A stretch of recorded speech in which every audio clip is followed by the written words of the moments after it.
تا حالا فکر کردین چرا خونه‌های قدیمی ایرانی یه حس و حال دیگه‌ای دارن؟ یه جور آرامش، یه حس تعلقی که انگار تو آپارتمان‌های امروزی گم شده. امروز می‌خوایم با هم سفری کنیم به دل معماری ایرانی تا ببینیم این روح گم شده چیه و کجاست. این فقط یه بحث در مورد ساختمون نیست، داستان یه نوع نگاه به زندگیه. سوال اصلی همینه. چرا اینقدر فاصله افتاده بین خونه‌های دیروز و امروز؟ واقعاً چی شد که این حس و حال پرید و چی تو این مسیر گم شد؟ بیایم با همین معما رو حل کنیم.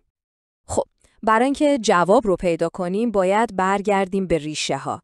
ببینین، معماری سنتی ایران فقط آجر روی آجر گذاشتن نبود. یه فلسفه کامل پشتش بود. یه جور زبان پنهان که توی دیوارها، حیاط‌ها و حتی درا نوشته شده بود. حالا وقتشه که این زبان رو با هم رمزگشایی کنیم. این فلسفه 5 تا اصل کلیدی داشت. اینا صرفاً یه سری قانون خشک و خالی نیستن ها. اینا اون رمزهایی هستن که به فضاها معنی میدادن و همون روحی که دنبالشیم رو خلق میکردن. آماده این 5 تا رمز رو با هم کشف کنیم؟ خب، بریم سراغ اصل اول، مردمواری. یعنی چی؟ یعنی احترام به مقیاس انسانی. برخلاف بعضی ساختمان‌های غول‌پیکر امروزی که آدم جلوشون احساس کوچیکی میکنه، تو معماری سنتی همه چیز از ارتفاع درها گرفته تا اندازه حیاط جوری طراحی میشد که شما احساس راحتی و صمیمیت کنید. یعنی فضا برای آدم ساخته شده بود، نه برای خودنمایی. و این ما رو میرسونه به اصل دوم، درونگرایی. از بیرون که نگاه میکنی یه دیوار ساده میبینی. هیچی. اما وقتی پاتو میذاری تو، انگار وارد یه دنیای دیگه میشی. یه دنیای پر از زندگی، نور و آرامش. تمام زیبایی و اتفاقات مهم رو به داخل، یعنی رو به حیات مرکزی بود تا حریم امن و گرم خانواده از شلوغی بیرون حفظ بشه. اصل سوم که به نظر من فوق‌العاده است، پرهیز از بیهودگی. تو این معماری هیچی الکی و فقط برای قشنگی نبود. یعنی اون تاقچه خوشگلی که میدیدی هم جایی برای گذاشتن وسایل بود و هم به سبک شدن دیوار کمک میکرد. یا اون کاشیکاریای خیره کننده علاوه بر زیبایی یه عایق عالی برای گرما و رطوبت هم بودن. خلاصه که زیبایی و کارایی دست تو دست هم بودن. اصل چهارم یه چیزیه که امروز بهش میگیم معماری پایدار. اون موقع بهش میگفتن نیارش و خودبسندگی. معمارها از مصالحی استفاده میکردن که دم دستشون بود، یعنی خشت، چوب، گچ. این کار هم خیلی به صرفه تر بود و هم باعث میشد ساختمون انگار از دل همون خاک و طبیعت منطقه بیرون اومده باشه. یه هماهنگی کامل. و میرسیم به اصل آخر که واقعاً نبوغ خالصه. سازگاری با اقلیم. فکرشو بکنین، قرنها قبل از اینکه کولرگازی و این چیزا بیاد، معمارای ما با بادگیر، گودالباغچه و حوض آب خونه ها رو تو دل کویر و تو اوج گرمای تابستون خنک نگه می داشتن. این یعنی اوج طراحی هوشمندانه و رفاقت با طبیعت. البته این اصول یه شبه به وجود نیومدن. اینا نتیجه هزاران سال تجربه و تکامل معماری تو ایرانه.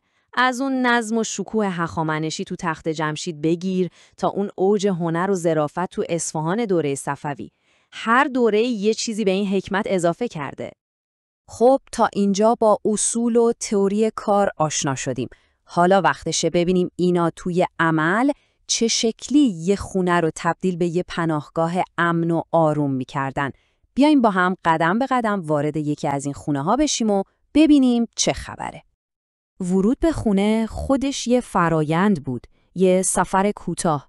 اول از سردر زیبا رد می شدی، بعد می رسیدی به هشتی.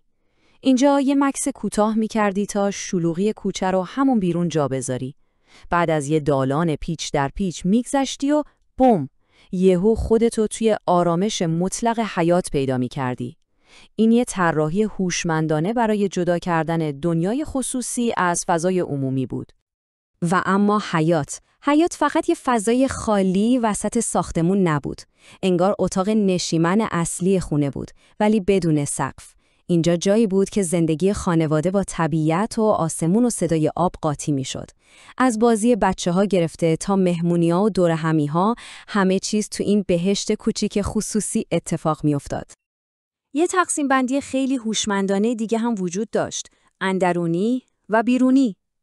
بیرونی فضایی بود برای پذیرایی از مهمونها و اندرونی همونطور که از اسمش پیداست پناهگاه امن و خصوصی خود خانواده بود. این جداسازی باعث میشد آرامش و حریم خانواده همیشه حفظ بشه. این دقیقاً همون اصل درونگراییه که حالا داریم تو عمل میبینیمش، نه؟ و بعد همه چیز عوض شد. با اومدن مدرنیسم یه طرز فکر کاملا جدید در مورد فضا و ساختمانسازی وارد ایران شد که کلاً بازی را عوض کرد. اینجا واقعاً یه پیچ بزرگ تو تاریخ معماری ما بود. اینجا تفاوت دو تا فلسفه رو خیلی واضح می‌بینیم. تو نگاه سنتی تمرکز اصلی روی نما بود. یه سطح پر از جزئیات، پر از بافت و داستان. اما مدرنیسم گفت نه، اصل حجم ساختمونه.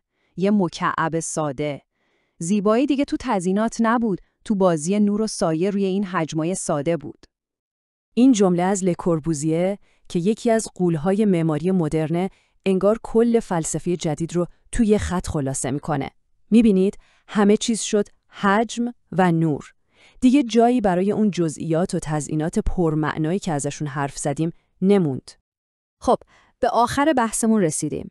حالا سوال اینه که این همه حرف از حکمت گذشته زدیم که چی بشه؟